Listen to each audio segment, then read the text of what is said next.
Hello everyone, welcome to StudyIQ.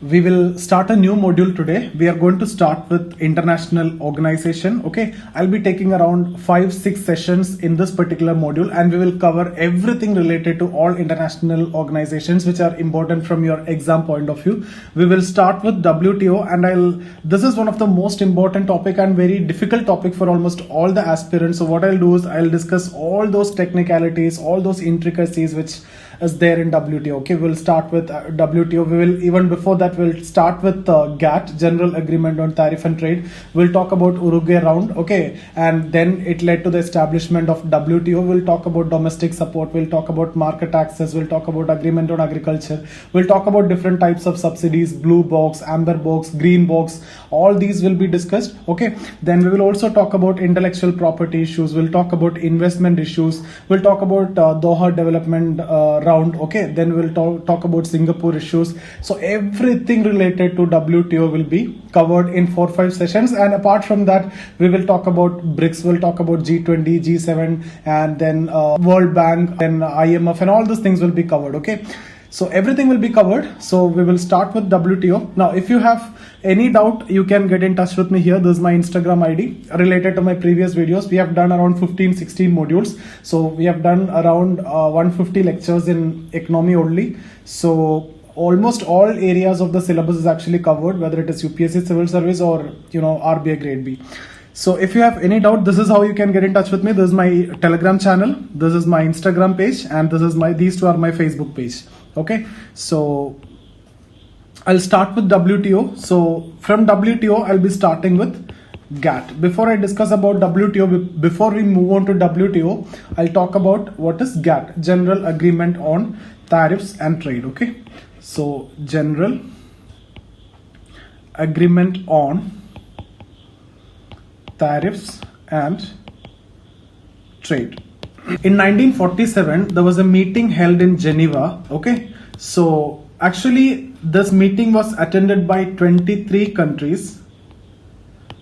Okay, and signed an agreement, that is what this General Agreement on Tariff and Trade. So this 1947 Geneva, 23 countries attended this meeting and signed this agreement, GATT. Okay, so it actually, GATT, this agreement came into effect from 1st Jan 1948. So we will quickly see. So this is about the background of GATT. What is the objective? Objective is basically to promote world trade by reducing the trade barrier. Which principle it used? MFN, most favored nation principle, is actually used. So if you see the objective, what is the objective?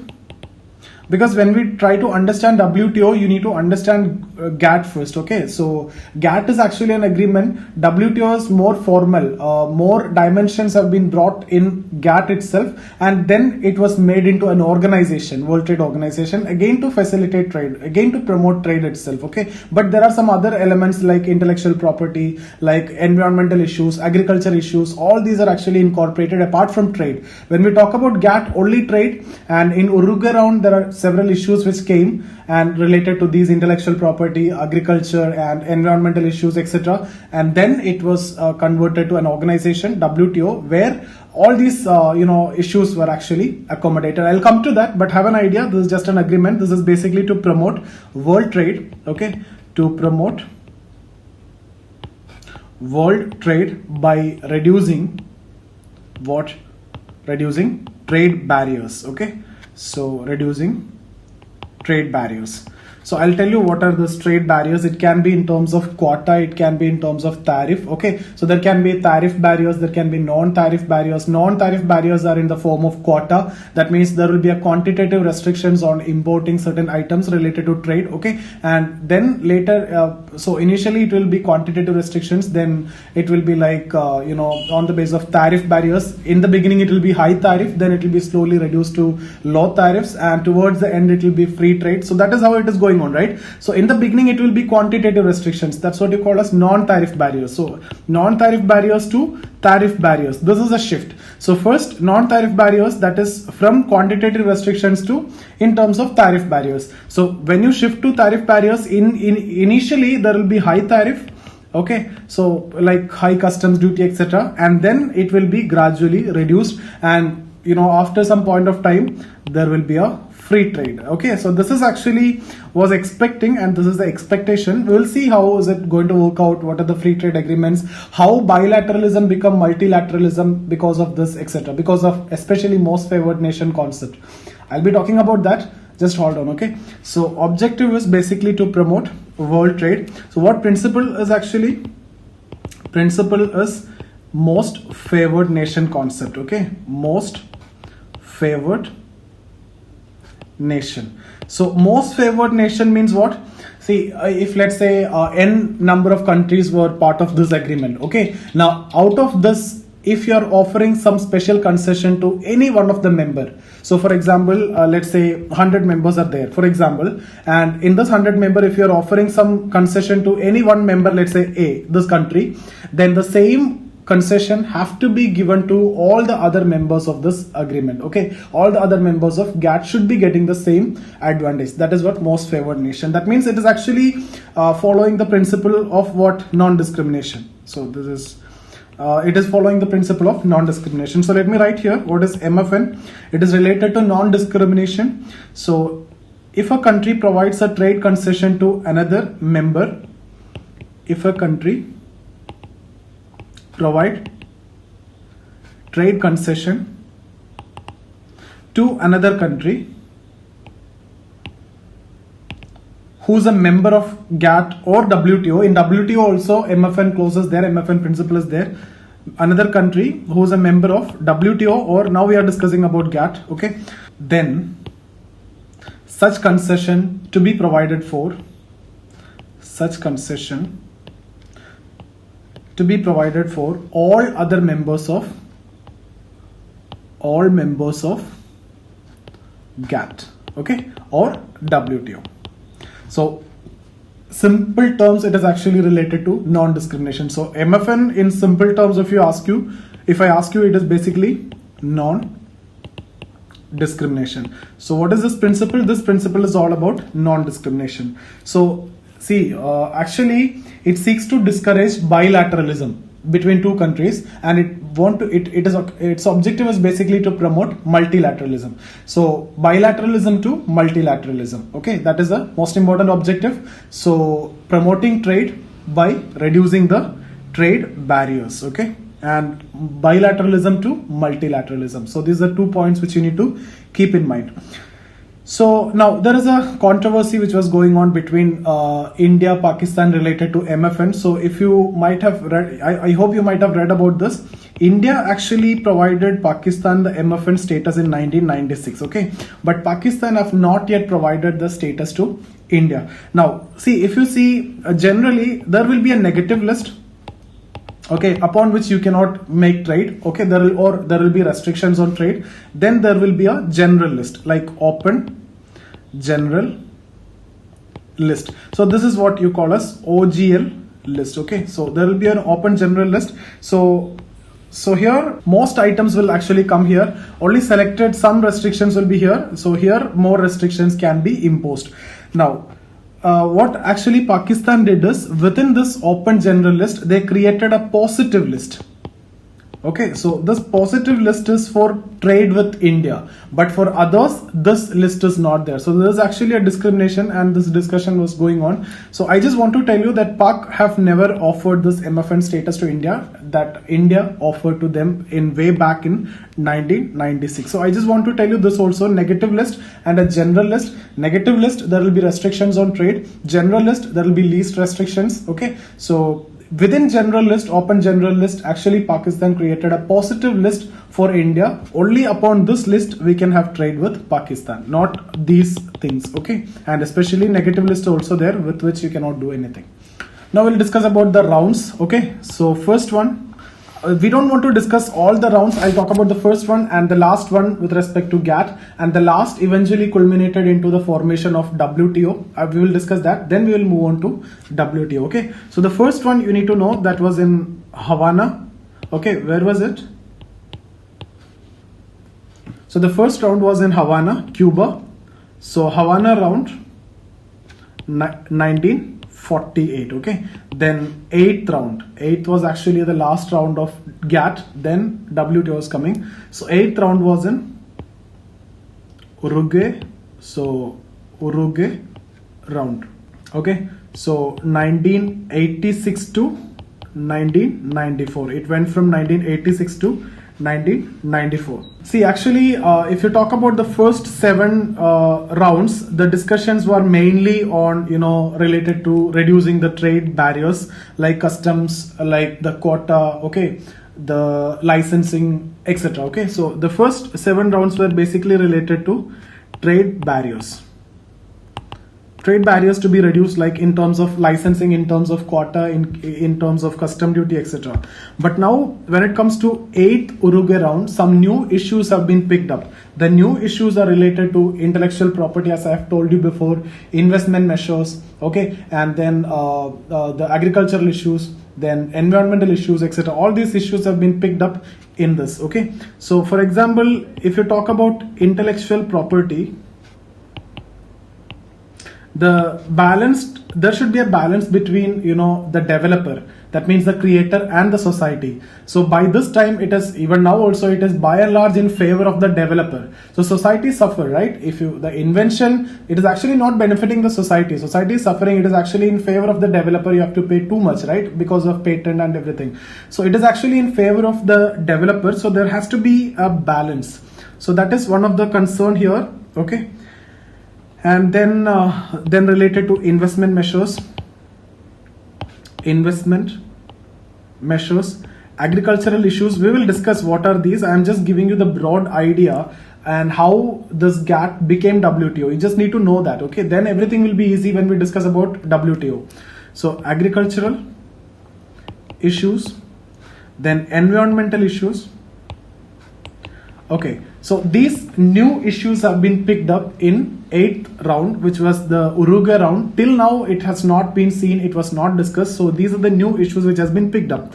Now there is a gap emerged between developing and developed countries in terms of negotiations, in terms of discussions, and there was no consensus between developed and developing countries. Okay, so there was no consensus in the 8th round, and it went on till 1994, and okay, in the Director General, so the head is actually the Director General. The Director General at that time was Arthur Dungle. Okay, so he actually concluded all the issues which were discussed. Now, how he concluded? He concluded and he proposed a draft final act. Okay, so he proposed a draft final act. He was the Director General of GATT. He concluded all those issues which is discussed and proposed a draft final act. So this draft final act actually include the proposals of developed and also the modifications, the genuine modifications of the developing. So these were mainly the proposals of developed countries, and some genuine modifications were made by developing countries. But understand, when I'm talking about genuine modification, this genuine according to Arthur Dungle, okay, not genuine from the perspective of developing countries as such. Okay, so he incorporated developed, the discussions of developed, and the genuine modifications which is actually done by the developing countries. So there was no possibility of consensus. Now the proposal is, you can either accept this or you can opt out of this organization. Okay, so that was actually the final proposal, as he saw the least possibility of making any consensus or getting any consensus between developed and developing. Now he proposed this final act. He incorporated whatever things he can and whatever he felt as genuine from the developing countries side, and he put forth in front of the developing and developed in which round, or in next meeting, that was in April 1994. Marrakesh. So developing countries now are put in this situation that either you have to accept it or you have to opt out. But they have given a promise that the problems of developing countries will be resolved. Okay, so there was a provision in this. The problems and the concerns of the developing countries will be resolved in future. So that was one of the provisions. So you have to keep this point in mind. If this negotiation went on like this, why it was went on? Because there was no consensus between developing and developed, right? So, and it reached the conclusion. How? Because of this draft final act which was proposed by Arthur Dungal. Okay, so it is also known as Marrakesh Agreement since it was signed in Marrakesh, because it was signed, it was supposed to sign, and also it is known as Dungal draft. Now understand, this situation will come later also when we discuss about Doha development round. That is also related to the concerns of developing countries, and it is not yet concluded even now also. At this point of time also, the Doha development round is not actually concluded. So why it is not concluded? Because similar concerns, similar issues were raised in Doha development round also. Similar issues were discussing by the developing countries. So there is no possibility of consensus. Here the agreement was that there was a provision to resolve the problems of developing countries, the concerns of developing countries, but that never happened, right? So in this Marrakesh agreement, actually draft final act was adopted. So this was actually adopted. So you may see this Marrakesh agreement, or you will see this as Dungal draft or draft final act, all are the same. The most important provision, the main provision, is actually the name and nature of this organization will change. Which organization? So this is GATT. Okay, so the name and also the nature will change. So name actually changed to what? WTO, World Trade Organization. So GATT now onwards, the name changed to WTO, World Trade Organization. Till now it was agreement, general agreement on trade and tariff. Now it is going to be an organization, a broader concept. Okay, the nature, till now it was only discussing which one? Trade related issues. Now all issues like environmental issues, like agricultural issues, like investment issues, like intellectual property issues, all these issues will be discussed under WTO. So the nature has actually changed, it got broadened. Okay,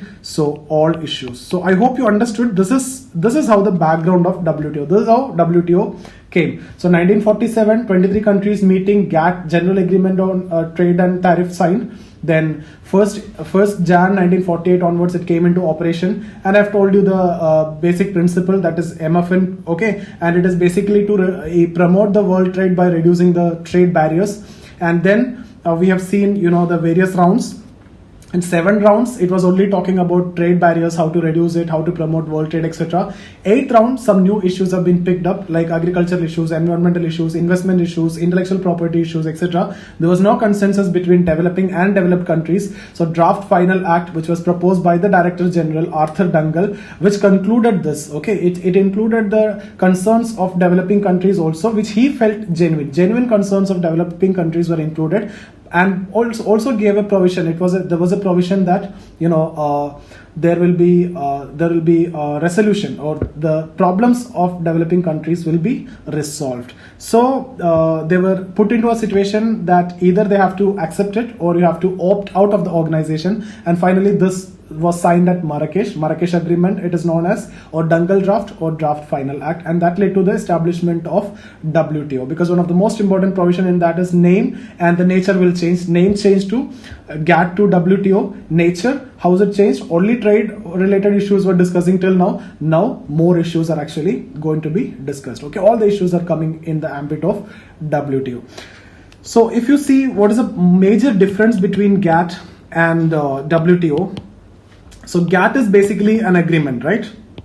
So it is actually an agreement, just an agreement, or you can see a loose organization. But here, when it comes to WTO, it is an organization. It's a proper organization. When it comes to GATT, it's narrow agenda, as I've told you in the nature itself, narrow agenda, only related to trade, promotion of trade by reducing trade barriers. When it comes to WTO, a broad agenda, intellectual property, investment, agriculture issues, environmental issues, and almost all the issues are actually covered under WTO. So it is much broader.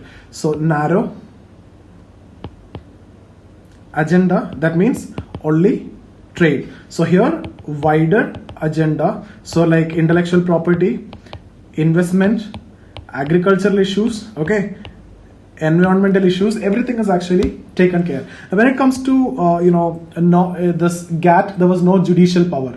WTO, judicial power is there, dispute settlement board is there, appellate authority is there. We will talk about that. And India was sued by US in different cases in this dispute settlement board. I'll come to all those cases. The recent that solar case, we'll discuss about the clause related to NFSA, okay, the issues related to NFSA, and we won over there, but in case of solar we lost over there.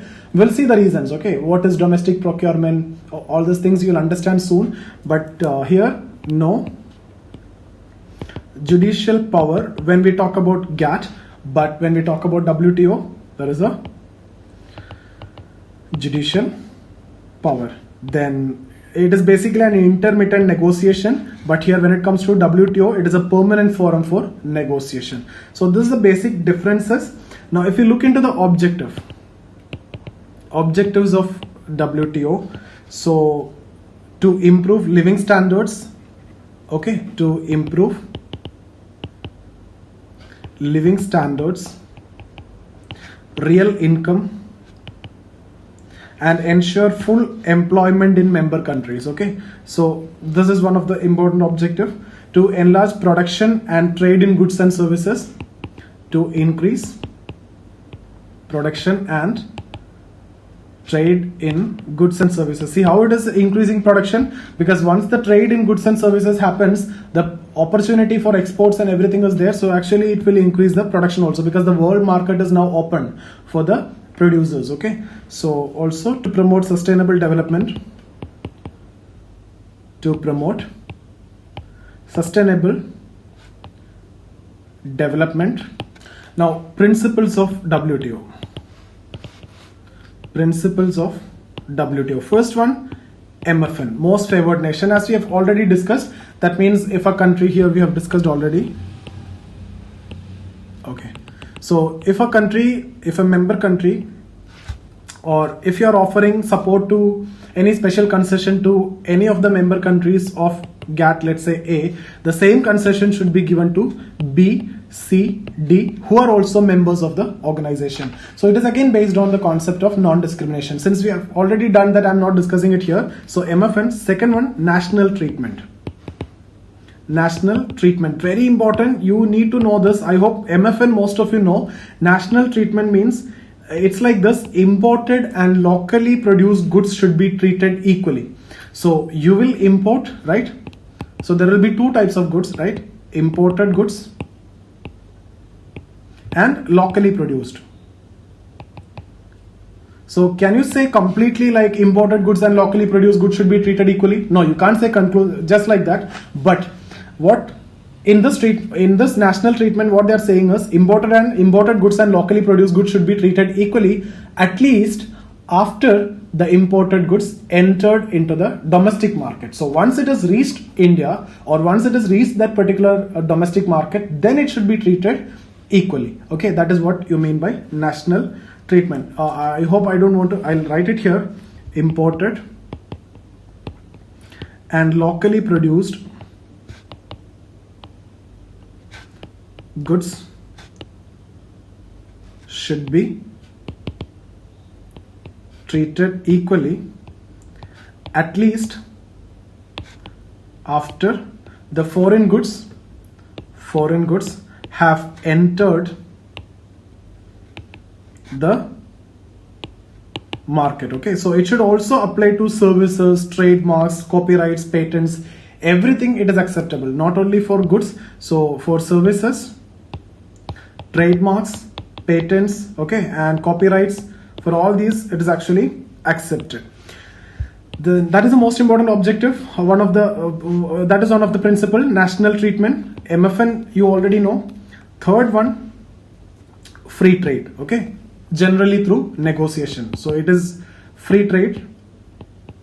No need to explanation. Then predictability and transparency. Okay, predictability through binding. It is binding. Some of the conditions are binding, otherwise you may be sued in the dispute settlement board. Okay, so predictability through binding and ensure transparency. Then promoting fair competition, transparency, predictability, all these you can write. Promoting development and economic reform, so that is also you can write here. Now quickly we will also discuss about structure of WTO. So there will be ministerial conference. So first one we'll discuss about ministerial conference. So ministerial conference means every 2 years. This is actually the highest decision making body of WTO. Highest decision making body of WTO. Actually, they meet in every 2 years, mostly in the month of December. So we will be discussing about all the ministerial conference, and we will give more emphasis to the most important ministerial conferences. Okay, so ministerial conference, this is the highest decision making body of WTO. So like when it comes to India, different countries, different ministry will be there. So when it comes to India, which ministry? Commerce and Industry Ministry. Commerce and Industry Ministry in India. So other countries, it may be Trade Ministry, it can be Finance Ministry. So it depends. In case of India, Commerce and Industry Ministry. Okay. So as part of the ministerial conference. So it should meet once in 2 years. So if you see, the 10th meeting was in Nairobi, 2015, 11th. In 2017, Buenos Aires, 12th. Nur Sultan, okay, in 2019. So we will be discussing in detail about these ministerial conferences later in next session. Okay, so first one is when we are discussing about the structure of WTO, first is ministerial conference, then we have a general council. General council, so this is the second one. This is actually a permanent body. So permanent body, usually secretaries, they reside in Geneva. So the secretariat of WTO is in Geneva, okay, and it works on regular basis. So there will be secretaries. So General Council is actually a permanent body, okay. Third one, Trade Policy Review Body. Trade Policy Review Body, TPRB. So it basically conducts reviews of trade policy of every member countries to check whether it is in compliance with the WTO norms. So to conduct reviews of trade policy of member countries after, every 2 years, to ensure the compliance of WTO norms by the member countries. So trade policy review body, that name itself will tell you, this is basically to review the trade policy of the member countries to check whether it is in compliance with WTO. Simple. So General Council is actually a permanent body which resides in Geneva, the secretariat, okay, of WTO. Then fourth one, most important one, as I have told you, judicial power is there, dispute settlement body, okay, dispute settlement body, that is DSB. So it actually considers the complaints of member countries against WTO rules, okay, by any member country. So if any member country violate any of the norms of WTO, that will be addressed here. So it has to give decision within 18 months. Decision within 18 months, and there will be an appellate authority.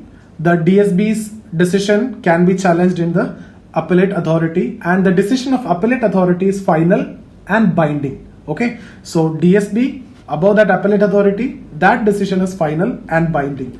So head is the Director General, as I've already discussed with you, similar to GATT. So now tell me who is the current Director General. Okay, so that's about the session. I hope you understood completely. So we have done with WTO, the basics, and next day onwards we'll be starting with other important concepts related to WTO, and then we'll also talk about other international institutions. Okay, so if you have any doubt still, you can get in touch with me here. That's my Instagram ID, and join the Telegram channel. This is the Telegram channel. This is my Instagram ID. So these two are Facebook. Okay, so you will get all my videos in these platforms, and if you want to learn economy with me, we have the courses which is available in StudyIQ. So see you guys. Thank you.